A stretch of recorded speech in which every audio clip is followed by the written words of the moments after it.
할렐루야, 주님이 하셨습니다. 네. 우리가 돌잔치를 해본 경험이 있으신 분은 그 잔치집 앞에 아이의 태어나면서부터의 그 돌가지의 몸짓을 사진으로 게시를 합니다. 그것을 보면서 많이 행복해들 하시는데 3층에 내려가시면 그러한 우리 수지선언목자교회의 돌가지의 몸짓이 여러 가지 나와 있습니다. 모든 예배들, 또 우리 성가대, 교회학교, 또 성경학교, 복음 인카운터. 저는 그 많은 사진 중에서 제 마음을 기쁘게 하는, 가장 기쁘게 하는 것이 뭐냐면 이번 여름 단기 선교입니다.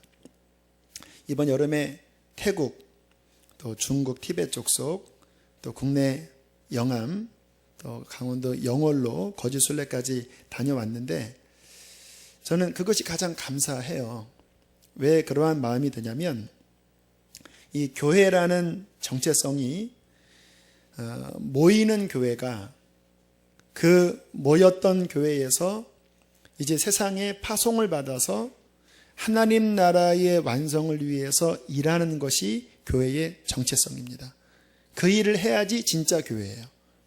그런데 우리 수지선언목자교회가 하나님의 은혜로 1년 만에 이번 여름 열방에 또 국내 미자립 지역에 복음을 전했다라고 하는 것은 우리 교회가 제대로 가고 있구나.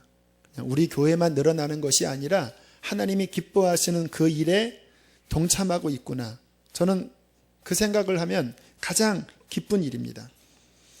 마태복음 28장에 너희는 가서 모든 민족으로 제자를 삼아 아버지와 아들과 성령의 이름으로 세례주고 내가 너한테 분부한 모든 것을 가르쳐서 지키게 하라. 세상 끝날까지 그 일을 하면 내가 너와 함께 하겠다. 우리 교회가 그 일을 위하여 세상 끝날까지 달려가기를 원합니다. 1년을 돌이켜보면 또 하나 감사한 일은 예배입니다. 주님께서 개척교회이지만 참 각 예배 때마다 많은 은혜를 주셨습니다. 작년 8월 첫 주에 교회가 시작을 했는데 저는 7월 초쯤에 신봉동으로 먼저 사택이 이사를 왔습니다. 새벽 기도를 이제 이 자리로 왔어요. 그 열방교회가 그 전의 교회였는데 이 자리에서 이제 앞으로 세울 교회를 위해서 기도를 하다가 갑자기 성령께서 무슨 기도를 시켰냐면 이러한 기도를 시켰습니다. 하나님, 이곳에 생수의 강이 흐르게 해주십시오.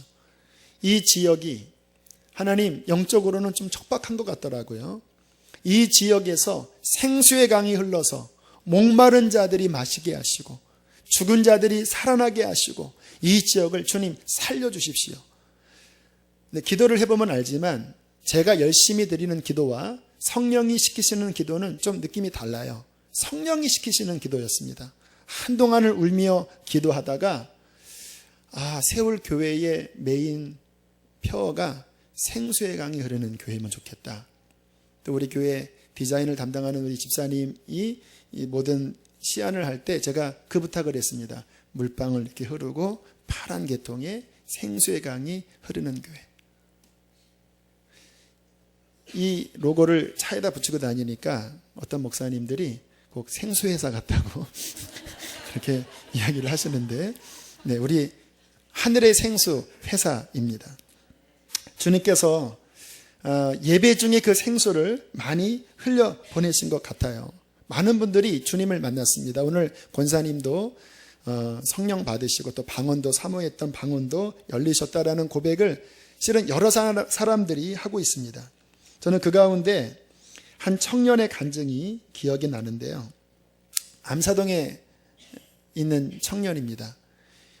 어떤 시험으로 교회를 한동안 다니지 않았고요. 우리 교회 청년 중에 한 여자 청년이 그 남자 청년의 교사였습니다. 그 초등부 때 아마 교사였다고 그래요. 우연히 만나서 밥 먹자. 그리고 식사를 한 다음에 우리 교회나 한번 가볼까? 그리고 처음 데려온 날이 금요성령 집회였습니다. 조금 센 집회로 처음부터 데려왔는데 예배를 드리고 기도를 하는데 생전 처음 듣는 음성이 들렸대요. 동효야, 왜 이제 왔니? 동효야, 내가 너를 사랑한다. 이제까지 살아오면서 그러한 생생하고 따뜻한 음성은 처음 들었고 너무 신기하고 놀라운 경험이었대요. 나 이 교회 다녀야 되겠다. 그래서 암사동에서 이제 등록을 하고 이 교회를 다니기 시작했을 때가 3월, 4월 사이였습니다. 그때 제가 한참 십자가 설교를 했었던 때였는데 십자가 설교를 듣다가 이 친구가 깨졌습니다. 그 간증문을 제가 소개하면요. 설교를 듣는 내내 십자가, 그리고 예수께서 진짜로 나를 위해 죽으셨고 나를 살리시려고 고통당하신 것이 진짜인 것으로 느껴지는 것이었습니다. 그 전까지는 주님 아직은 타협해야 되겠어요. 조금만 더 즐길게요. 조금만 기다려주세요. 변명했던 마음이 십자가 설교에 완전히 산산조각 난 것입니다. 이러한 예수님인데, 이렇게 나를 위해 고통당하신 예수님인데 어떻게 내 삶이 안 변할 수 있을까 하는 마음이 속에서 터져나왔고 온몸이 떨리고 심장이 두근거리면서 말할 수 없는 애통함이 저를 울게 했습니다. 이 친구가 변화되어지더라고요. 그리고 몸에 병원에서는 불치병이라고 하는 어떠한 병이 있었는데 얼마 전에 병원에 가보니까 그 모든 수치가 정상이 되었다고. 왜 그러냐고 서로 의아해하는데 이 친구가 요즘 화를 잘 내지 않습니다 그랬대요. 그랬더니 그 의사가 하는 말이 화를 내지 않아도 당신의 상황이 지금처럼 호전될 수 있습니다. 주님의 생수의 강이 흐르면서 그 마음이 평안으로 변화되니까 몸의 질병도 고침을 받게 된 것이지요. 저는 이러한 간증을 들을 때마다 뭐가 감사하냐면 주님이 이 자리에 함께 하시는구나. 누구든지 목마르거든 내게로 와서 마시라. 나를 믿는 자는 성경의 이름과 같이 그 배에서 생수의 강이 흐르리라. 그 배는요, 예수님의 배입니다. 주님이 이곳에 함께 하시면 주님의 배로부터 생수의 강이 흘러서 영적으로 목마른 자들이 그 생수의 강으로 살아나는 역사가 일어나는 거예요. 교회가 외형적으로 아무리 화려해도 주님이 함께하지 않는 곳이면 인간의 모임밖에 되지 않겠죠. 그러나 저는 사람 3명 모여도 제 기준은 거기에 있습니다. 사람 얼마 모이지 않아도 주님이 함께 하셔서 생수의 강을 흘려보낸다면 주님, 저는 그것으로 만족합니다. 1년간 주님께서 함께 하셔서 우리를 살리시고 생수의 강이 이곳으로부터 흐르게 하셨습니다. 인터넷을 통해서도 또 열방까지 주님이 흐르게 하시는 모습 보면 너무너무 감사해요. 작년 분립개척을 준비할 때 제 안에 고민이 하나 있었습니다. 또 이 땅에 십자가를 세우는 게 정말 의미가 있을까? 이렇게 교회가 많은데 굳이 또 하나의 교회를 세워야 하나? 그렇게 기도를 할 때 주님이 하나님의 마음이 어떤지를 알려주시더라고요. 이제 그때 우리 성남에 있는 교회에 한 목사님이 이제 갓 아이를 이제 보고 그때 아이가 한 4달 정도 됐을 때였어요. 변이사기라고 하는 아이인데 그 목사님이 그러시는 거예요. 그때 우리 성남 산업목적교회 표현은 24시간 주를 바라보는 건데 이 목사님은 24시간 아들만 생각한다라는 거예요. 주야로 묵상하고. 근데 제가 100일 사진을 이렇게 보면서 그 아빠의 모습을 보면서 이 아이가 아직 말도 못하고 달란트가 뭔지도 모르고 아직은 너무나 어린 아이지만 그 아빠가 아이를 바라볼 때는 이 아이가 대통령도 될 수 있는 거고 장관도 될 수 있는 거고 이 아이가 기가 막힌 것도 할 수 있는 거잖아요. 그러한 기대감이 아이에게 있잖아요. 우리 부모님들 그 어린 아이 때 막 천재 났다고 그러잖아요. 물론 이제 시간이 지나면서 현실을 보고 실망은 하지만 기대하잖아요. 그런데 주님이 저에게 그게 하나님의 마음이다라고 알려주시더라고요. 이제 이 교회가 생겨날 텐데 이 수지선암목자교회가 주님 안에서 자라나서 얼마나 귀한 일을 할까? 얼마나 많은 영혼들을 살려낼까? 하나님 아버지가 기뻐하는 땅끝까지 복음을 전하는 그 일들이 이 교회를 통해서 일어나겠지. 막 그러한 아버지의 기대감이 하나님의 마음이라는 것을 알게 하셨을 때 얼마나 감사한지 몰라요. 아, 하나님이 이 교회를 기대하고 계시는구나. 주님께서 이 교회를 세우시겠구나. 여러분, 주님께서는 교회를 지극히 사랑하십니다. 이 땅의 교회들이 욕을 많이 먹고 있어요. 가슴 아픈 일이죠. 또 그 모든 욕먹는 일 가운데 사실적인 문제들이 실은 있어요. 그래서 우리도 교회를 비판하기 쉽지요. 그러나 주님의 마음을 아셔야 합니다. 주님은 교회를 사랑하십니다. 그것도 지극히 사랑하십니다. 에베소서 5장 25절에 보면 이렇게 말씀하십니다. 그리스도께서 교회를 사랑하시고 그 교회를 위하여 자신을 주셨다. 우리 주님이 나를 사랑하시잖아요. 그런데 우리 주님은 교회를 사랑하세요. 나를 위하여 자신을 주셨잖아요.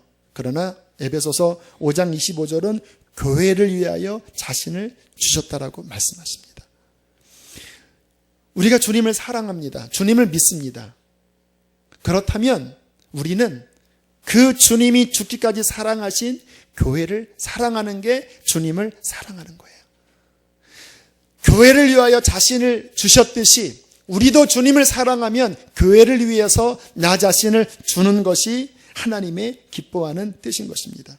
여러분, 우리가 교회를 섬기면요, 뭐 힘든 일도 많고 어려운 일도 많지만 나중에 주님 나라 가면 주님께서 야, 네가 그때 그 수지선화목적교회 섬겼구나 이렇게 말씀하지 않습니다. 네가 나를 섬겼구나. 그렇게 주님이 받으신다라는 거예요. 제가 26살 때 섬기던 교회의 건물이 이전을 했습니다. 그런데 이제 저는 돈이 없었기 때문에 건축 헌금을 할 수가 없었습니다. 이제 교회를 사랑했기 때문에 부담이 되더라고요. 돈은 없고 어떻게 하면 좋을까? 그런데 그때 주님이 주신 마음이 너 교회에 가서 기도를 좀 채워라. 거기도 상가 건물이었는데 이 공간적으로 흐르는 은혜가 있거든요. 많은 기도를 쌓으면 그 공간이 영적으로 거룩해집니다. 네가 3주 정도 밤에 교회에 가서 뭐 철야까지는 할 수 없어도 할 수 있는 한 기도하고 또 교회에서 불편하지만 잠을 자고 그리고 새벽에 기도하고 그렇게 3주를 하라는 마음을 주시는데 조금 제가 주저했던 이유가 교회가 너무 멀었습니다. 버스 타고 전철 타고 걸어서 1시간 반 이상을 가야 돼요. 그러니까 제가 그렇게 헌신을 하면 문제는 뭐 식사할 때도 없고 뭐 아침에 씻을 때도 마땅치 않고 잠도 담임 목사님 허락을 받고 목양실에서 그렇게 자야 돼요. 그래서 막상 결단을 못하고 있었는데 어느 날 새벽에 기도하는데 갑자기 주님의 은혜가 막 부어지더라고요. 주님이 제 앞에 오신 것 같았어요. 너 그거 헌신해라. 그래서 제가 결단을 했습니다. 여러분, 신앙생활에 결단이 중요합니다. 주님이 감동 주실 때 예스라고 하는 것이 순종이 이 하나님의 은혜의 문을 여는데 열쇠예요. 제가 예스 했습니다. 그 예스라는 고백 안에는 이제 여러 가지 불편함이 다 포함되어 있는 거예요. 그런데 그 순간에 막 눈물이 쏟아지는 겁니다. 뭐 별 울 일도 아닌데 막 눈물이 쏟아져요. 근데 제가 그 순간에 어떠한 상상을 했냐면 누가복음 7장에 보면 한 여인이 주님의 어느 집에 들어갔을 때 그 발에 눈물을 쏟으면서 닦아드리고 머리카락으로 이렇게 닦아드리면서 향유옥합을 헌신하는 장면이 나오잖아요. 뭐 거기에 비하면 저는 아무것도 아니지만 그 3주의 헌신이 제 향유옥합을 깨트리는 마음이 들더라고요. 그래서 이제 주님의 발이라고 생각하고 막 눈물을 한참 떨어뜨렸습니다. 주님 발 닦아드릴게요. 이렇게 흘려드리고 그 짧은 머리로 막 머리 막 이렇게 해드리고 주님 그렇게 할게요. 근데 제 마음이 참 기뻐요. 왜? 주님께서 교회를 섬기는 것이 아니라 주님을 섬기는 것으로 받으셨기 때문에 그래요. 그 3주간 얼마나 하나님이 은혜를 많이 주시는지요. 막 교우들이 막 밥 사 먹으라고 하고 막 돈도 찔러주시고 하나님이 또 이렇게 갚아주시더라고요. 제가 주님을 섬긴 그 예전의 기억을 보면요, 교회를 참 기쁨으로 섬겼습니다. 이게 멀었거든요. 1시간만 이상 되는 거리였지만 주일이면 제일 첫 교회 문을 제가 열었어요. 9시가 예배였는데 8시 전에 교회를 가서 방석, 우리 아동부 예배 방석도 제가 깔아놓고 기도하고, 또 때로는 마대자루로 막 교회를 이미 청소했지만 마음에 주님 닦아드릴게요 하는 마음으로 남몰래 청소도 하고, 강대상도 닦았나? 아무튼 그러면서 하나님을 섬기는 것이 제게는 큰 기쁨이었어요. 그렇게 교회를 섬긴 그 기억들이 어제 제가 이렇게 떠오르면서 그것이 나에게 다 축복이 되었구나. 지금 주님이 저에게 목회하면서 주신 많은 은혜들이 있습니다. 그런데 생각해 보니까 그때 몸된 교회를 기쁨으로 섬기고 뿌렸던 하나하나를 주님께서 주님께 하는 것으로 받으시고, 우리 좋으신 하나님이 저에게 많은 은사와 은혜를 부어주셔서 지금 이 자리에 이르게 하셨다라는 깨달음을 주님이 주시더라고요. 여러분, 교회를 섬기는 것은요, 주님을 섬기는 것입니다. 내가 그분을 진실되게 섬길 때에 교회가 어렵건 조건 상관없이 주님 대하듯 섬길 때에 그 모든 것들은 우리의 인생의 진정한 복으로 갚아 주실 것입니다. 성경에 분명히 말씀하시기를 교회는 주님의 몸이라고 말씀하셨습니다. 에베소서 1장 23절에 교회는 그의 몸이니 만물 안에서 만물을 충만하게 하시는 이의 충만함이라. 그래서 교회가 되게 신비한 공동체입니다. 그냥 클럽이랑 달라요. 세상 어떠한 조직과는 달라요. 사람들만 모인 것 같지만 사람들만 모인 것이 아니라 영적으로 보면 그리스도를 머리로 하고 성령이 우리 안에 채워지면서 우리 각자가 한 몸을 이루면서 교회가 건강하게 세워지면요, 2000년 전에 예수님에게서 나타났던 모든 생명의 특질들이 이 교회를 통하여 세상에 발현됩니다. 그래서 교회가 세워지면요, 제대로 세워지면요, 치유가 일어나고 영혼들이 구원받고, 교회가 제대로 세워지면 이 교회만 사는 것이 아니라 민족과 열방이 구원 얻게 되는 거예요. 어떻게 그런 일이 벌어지지요? 교회는 영적으로 주님의 몸이기 때문에 그래요. 저는 교회를 통하여 구원받았습니다. 제가 가끔 간증하잖아요. 저의 유년 시절 기억은 제 삶에 기쁨이 없었고 제 인생은 별로 보잘것없는 정말 초라한 인생이었어요. 나중에 제가 그 전도사 때 어느 기도원 집회를 갔는데 그 예언 기도를 한다고 하는 여자 목사님이 저를 가만히 보더니 예수 안 믿었으면 술 고주망태 됐겠는데 이러시는 거예요. 모르겠습니다. 고주망태 됐을지 안 됐을지는 모르지만 그 말을 들으면서 하나는 수긍했습니다. 주님이 아니었다면 내 인생은 비참한 인생이었을 거다. 그런데 주님께서 그의 몸된 교회를 통하여 제 인생을 살리셨어요. 여러분, 주님 보시기에 한 교회가 건강하게 선다라는 것은요, 작은 일이 아닙니다. 하나님의 꿈이고 하나님의 기대고 이 세상을 구원하기 위한 하나님의 전략인 것입니다. 1882년 조선 개화기 때, 그때 한미 수요 조약을 이제 고종이 미국과 맺게 됩니다. 그때 고종 황제가 김옥균을 위시한 몇 명을 미국으로 파견합니다. 견미단이라고 여러분 국사 시간에 들어보셨죠? 그때 견미단 일행이 미국에 이제 파견을 갔을 때 복장 사진을 보니까요, 갓 쓰고 돋보자로 입고 얼굴은 시커매 갖고 그저 촌스럽게 이렇게 기차를 타고 있더라고요.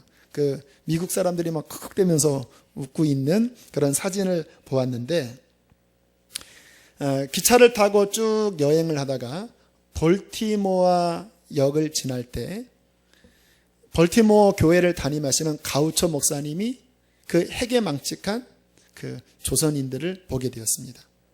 그때 가우처 목사님이 이렇게 기도를 했다고 합니다. 하나님, 이 민족은 예수님을 믿나요? 이 민족에게는 선교사가 있나요? 그 당시 우리나라 민족은요, 미전도 전도 종족입니다. 선교사가 아무도 없어요. 그 이야기를 듣고 교회에 가서 이렇게 말했다고 그래요.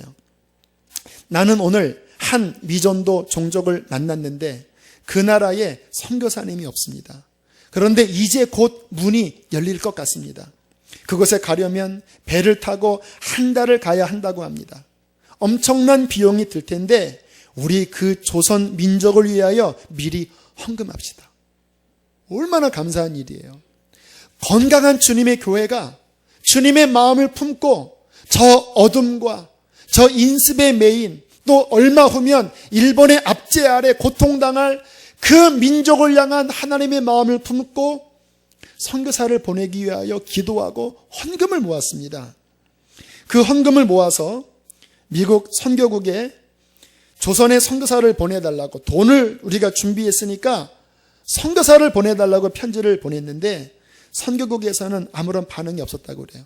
그 당시에 유명한 지역이 인도, 또 일본, 이 조선은 어디에 있는지도 모르는 나라니까 아무도 가려고 하지 않았을 때 벌티모어 교회가 그때 일본에서 선교하던 맥클레이 선교사에게 편지를 보냈다고 합니다. 선교사님, 조선으로 한 번만 가주세요. 가는 비용은 우리가 대드릴 테니까 한 번만 들어가서 어떻게 조선을 선교해야 할지 좀 알려주세요. 그때 맥클레이 선교사님이 이 땅에 와서 고종 황제를 아련을 하셨고요.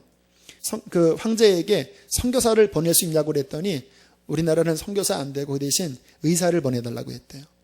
그때 조선으로 갈 의사를 지망해달라고 광고를 내니까 선교사님 의사들이 다 여기에 헌신을 했습니다. 그때 알렌, 광해원이 지금의 세브란스 병원인가요? 그때 선교사님들 의사분들이 한국에 와서 첫 복음을 전한 거예요.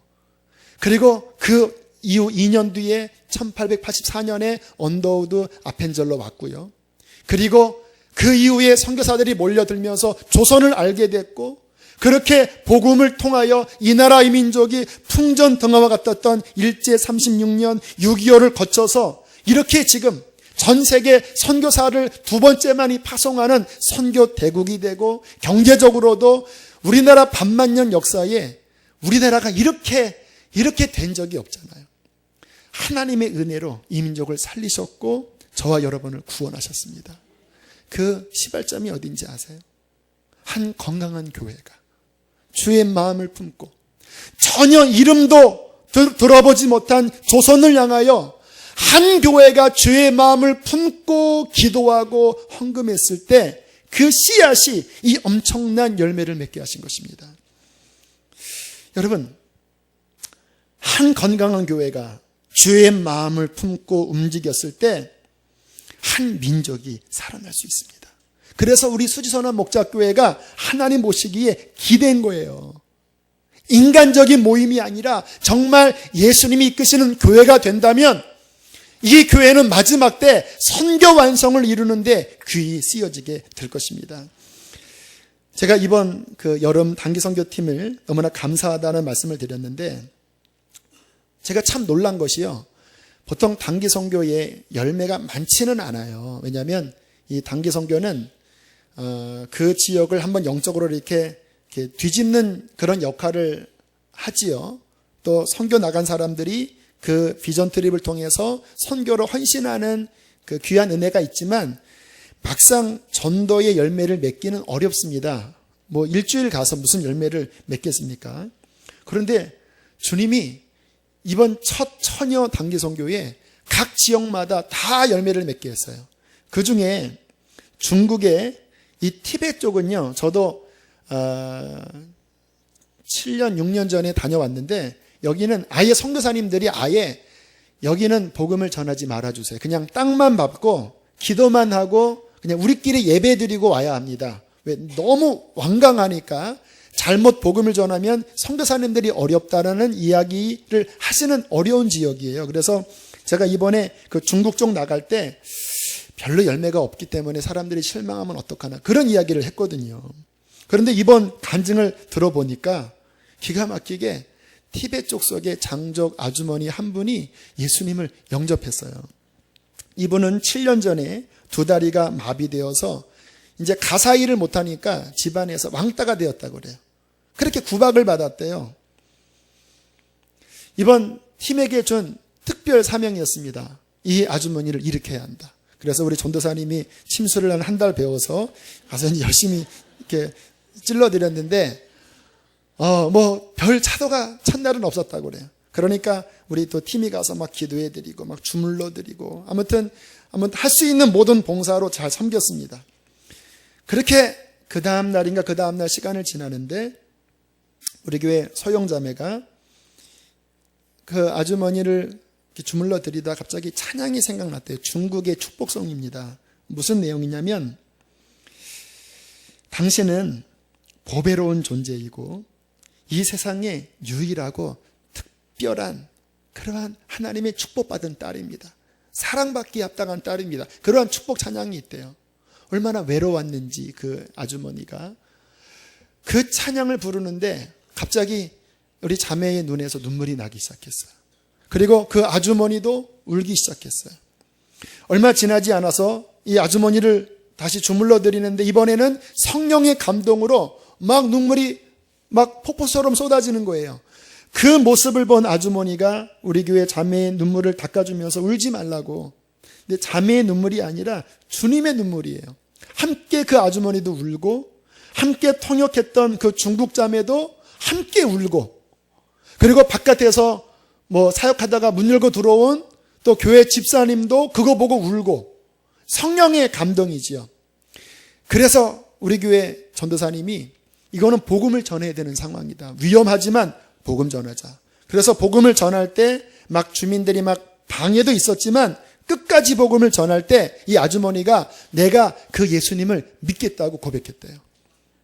그리고 자, 이제 믿었으니까 다시 한번 담대하게 예수 이름으로 일어나라고 선포하자 막 기도하는데, 나 일어나 걷고 싶다고. 그렇게 막 믿음으로 기도하니까 그 다음에 이 부축 없이는 도저히 걸을 수 없는 목발을 2개 짚고 간신히 움직였던 아주머니가 목발 하나 짚고 막 걸어가시고요. 막 2개를 내놓은 다음에 나 이거 걸어갈 수 있다고 할 정도로 놀라운 호전이 일어났다라는 거예요. 여러분, 한 영혼이 구원받는 것은 천하가 구원받는 거예요.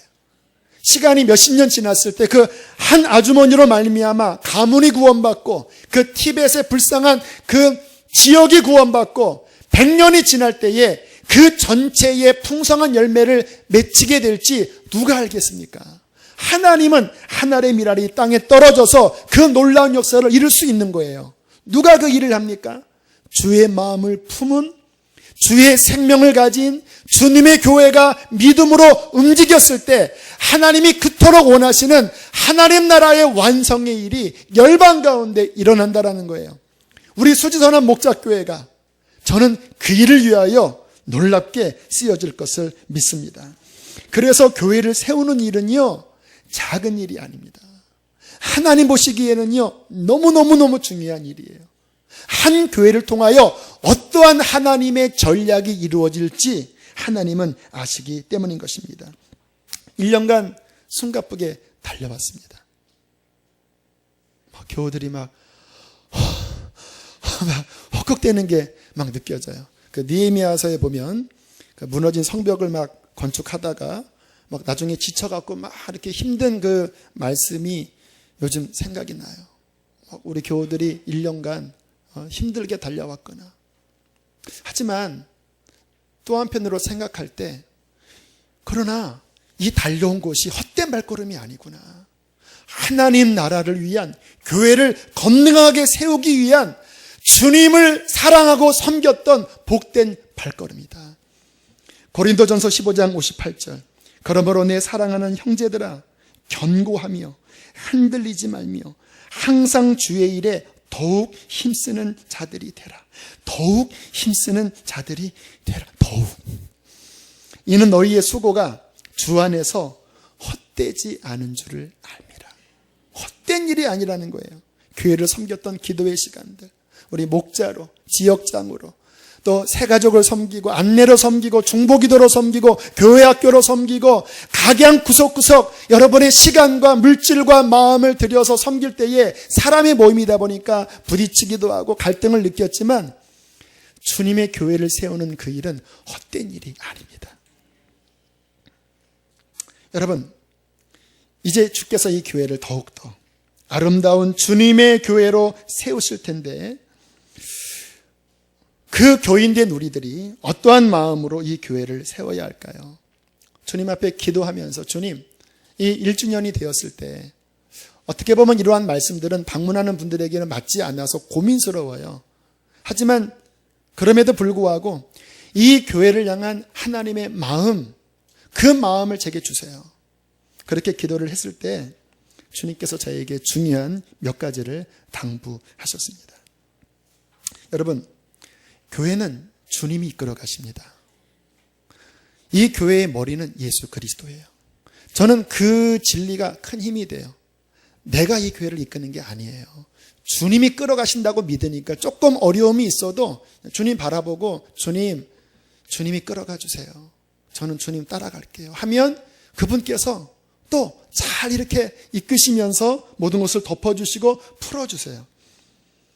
우리가 교회를 섬겨나가면서 이 교회의 주인은 예수 그리스도이시고 이 교회에 이끄시는 분은 주님이라는 것을 믿을 때 우리에게는 담대함이 주어질 거예요.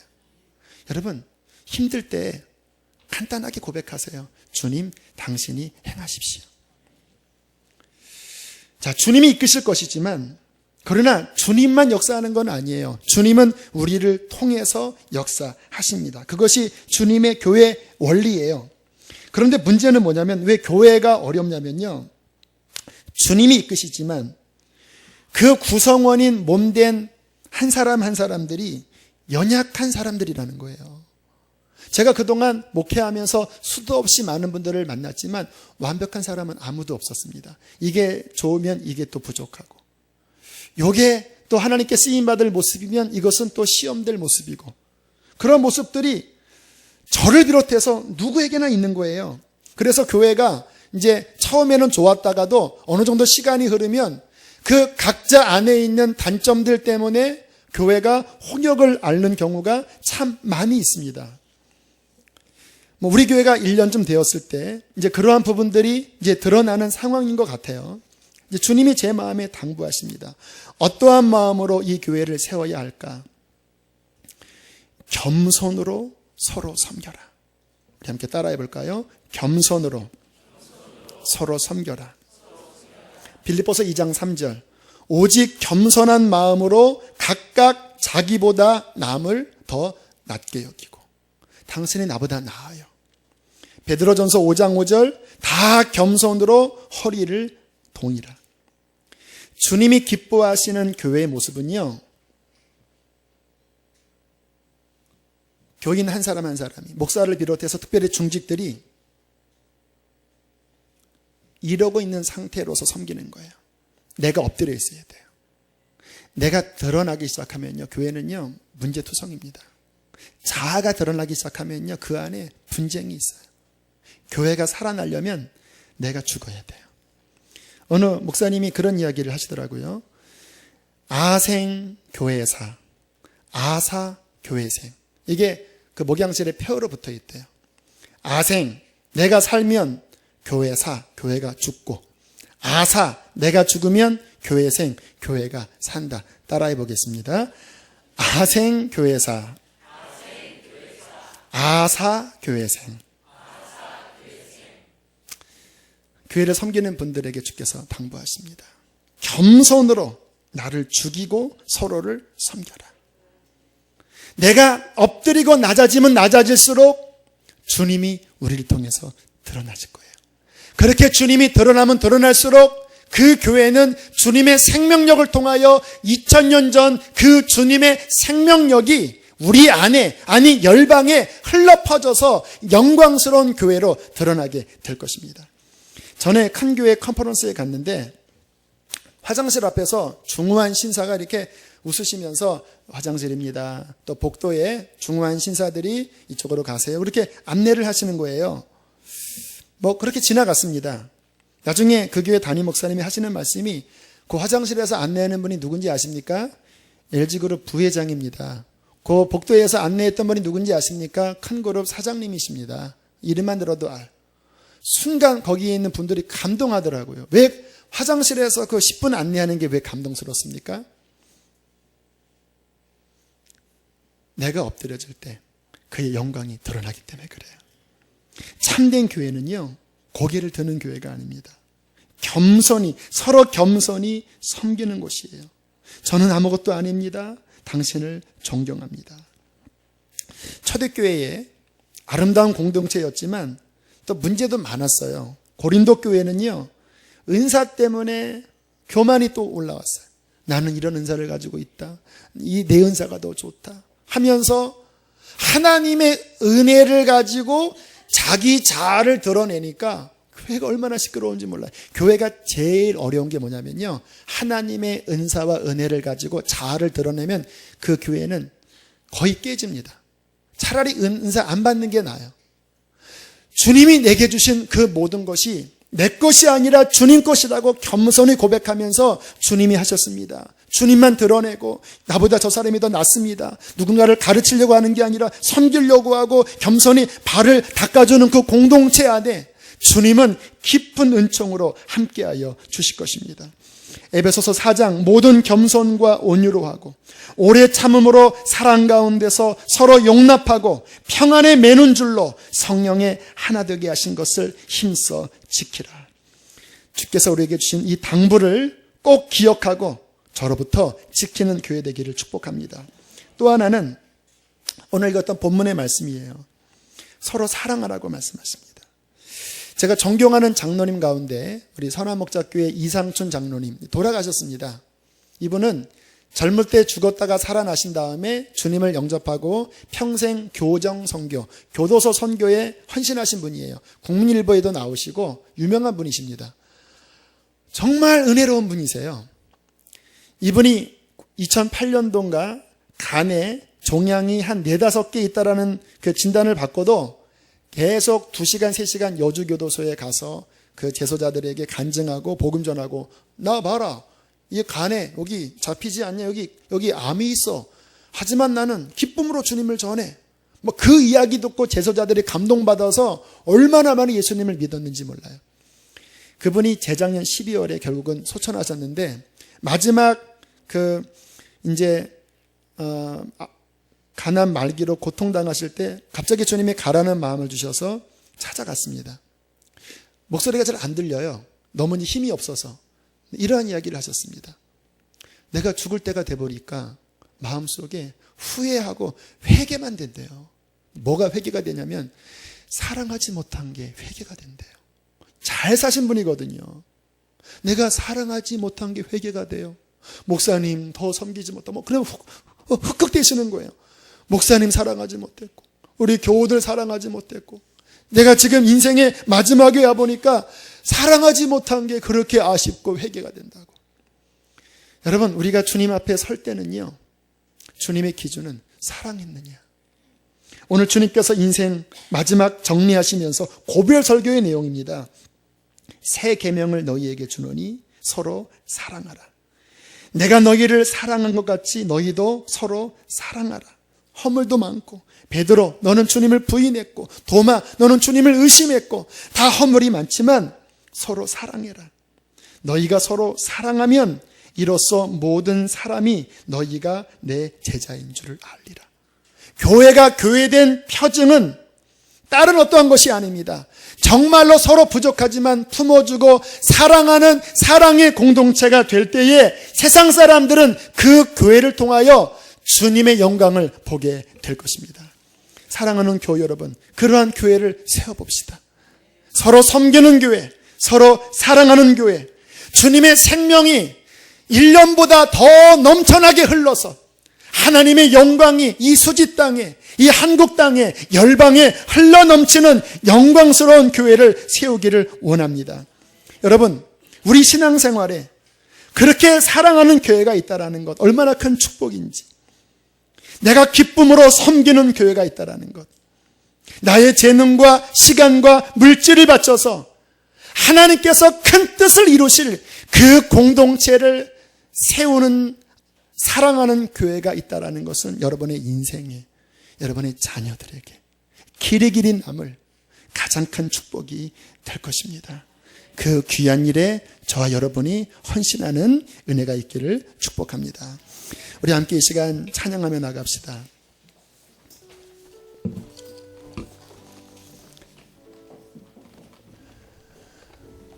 오직 주의 사랑에 매여 내 영 기뻐 노래합니다.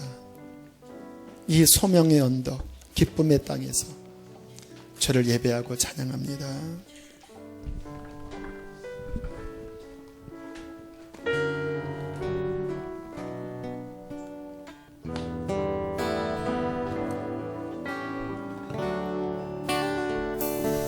오직 주의 사랑에 매여 내 영 기뻐 노래합니다.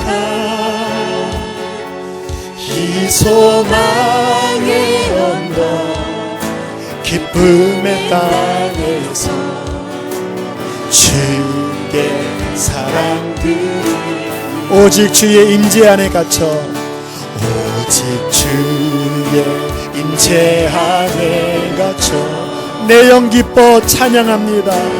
기뻐 찬양합니다. 이 소명의 언덕, 이 소명의 거룩한 땅에서 주께 경배드립니다. 주께 경배드립니다. 주께서 주신 모든 은혜, 주께서 주신 모든 은혜, 나는 말할 수 없네. 내 영혼 즐거이 주 따르렵니다.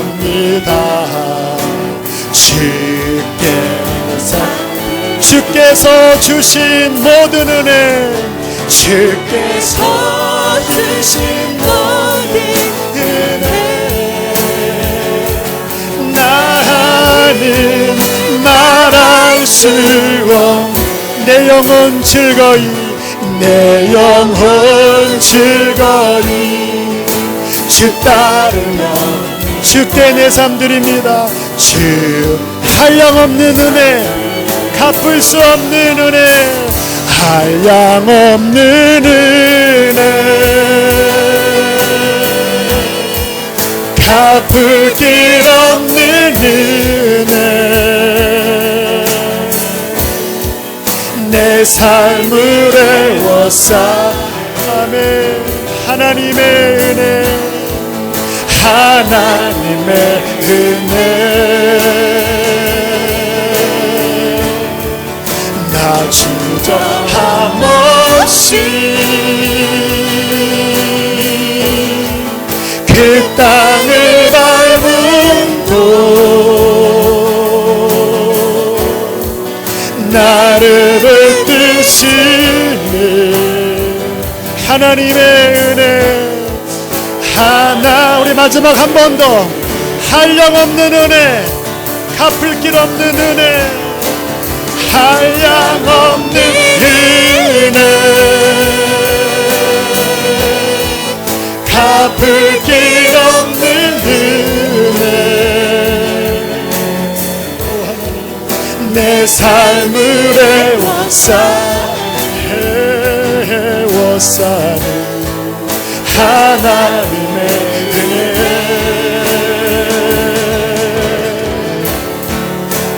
주저함 없이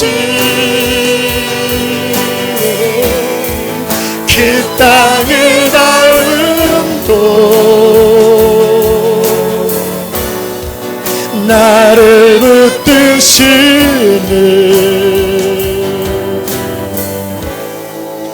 하나님의, 이 시간 기도합시다.